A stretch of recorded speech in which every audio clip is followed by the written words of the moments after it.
This album, I started writing it in January 2014 when I was still in a relationship with a long-time girlfriend. We were together for 6 years, and I started writing songs and songs and songs, and I saw that they have to do with the subject of breakup.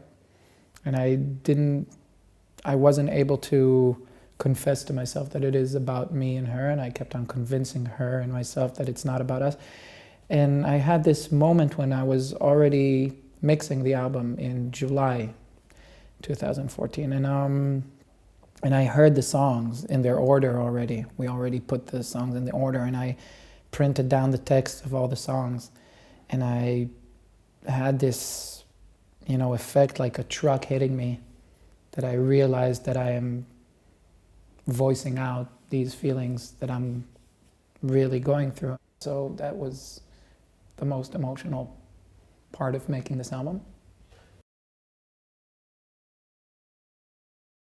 I think any artist and any person is a sponge. We absorb our surroundings. We read books, we hear stories and songs, and we watch TV and films, and we read poetry, or we see something in nature or in architecture, or just an expression between two people, and we translate it through our history and our topography. And I think in that sense everything is influential about what you do. The art is just a tool of expressing, of outletting things that are inside. And everything goes inside, You take on and take on and take on and take on. We absorb so much, so everything is.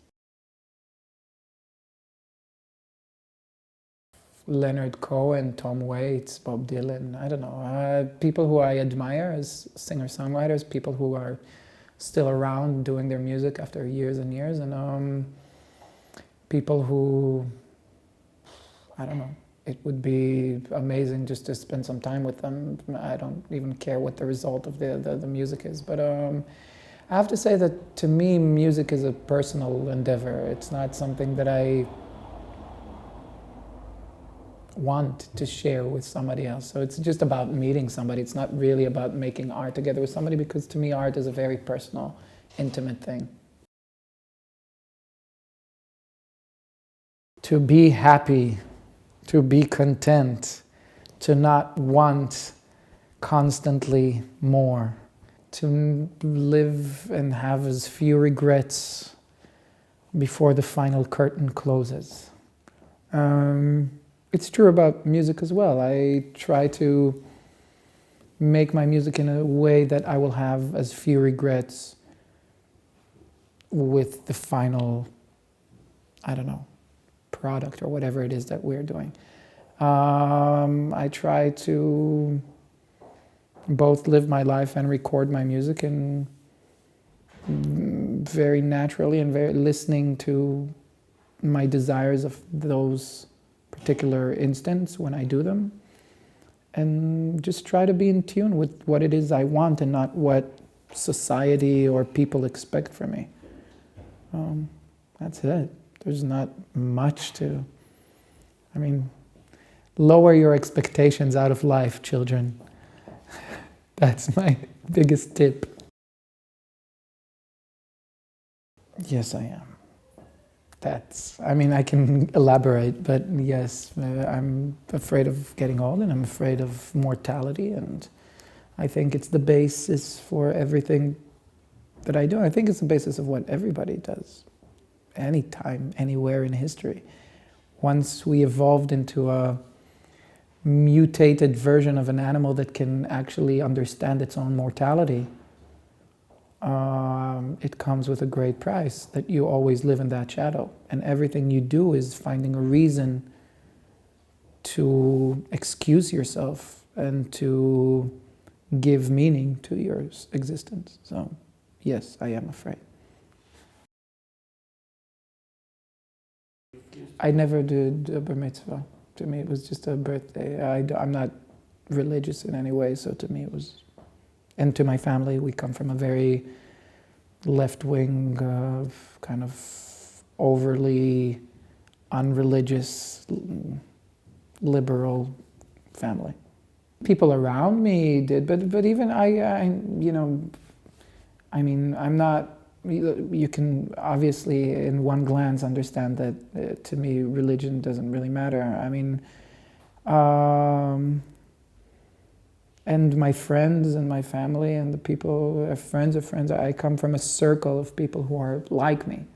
So people sometimes, even the people who did a bar mitzvah, it was just this kind of traditional thing, like how you would celebrate Christmas, although you might not believe in Jesus as being the Messiah. It would be the same topic of all the body of my work. It would be about the conflict between hope and the break of hope, that internal struggle of wanting to find something to believe in yourself, whether it's love or religion or anything, and to automatically know inherently that maybe it's meaningless, but still want to believe in it anyway. I think that's probably the basis of everything that I do. Yes. I mean, on tour, you have so many hours of driving the bus or being in a hotel or being backstage waiting. I mean, 90% of music, rock and roll, whatever you want to call it, is waiting. And so, you know, all kinds of Netflix and HBO series, which, you know, you have millions of chapters to go through and hours and hours and hours to invest in characters and stories. It's amazing for me and my musicians and everybody that I meet on the road. We're all junkies of TV, but hopefully good TV. Right now I'm watching House of Cards. Before that I was watching, I'm watching Better Call Saul now. I think the same things that everybody watches. Everybody, yeah.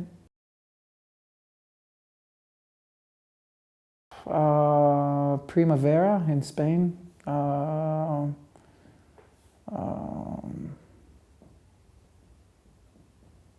don't know. Yeah, that would be the one. Kind of heard a lot about it.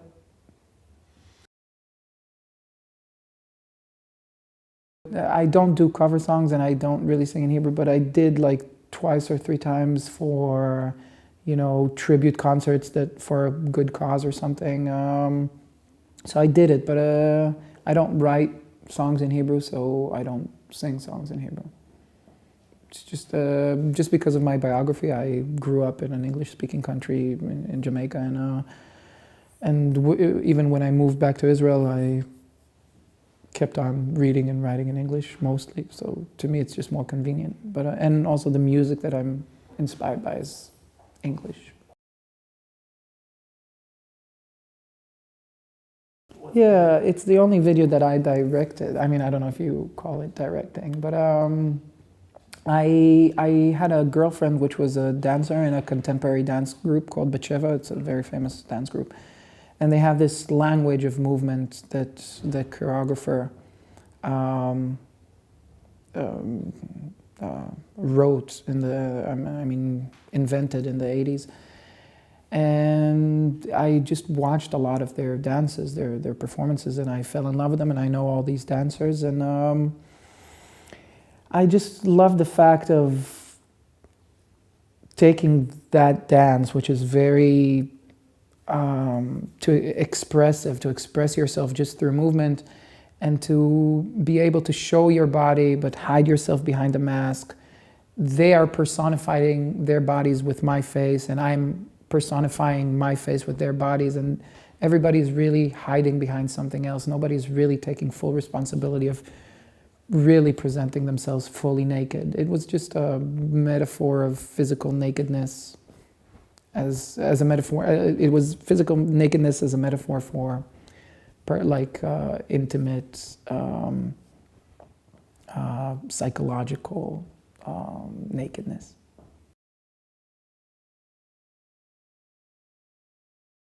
Dear Spießer readers, I have a question for you. It is, what is the difference between music and entertainment? What is the difference between art and entertainment? That would be my question to you.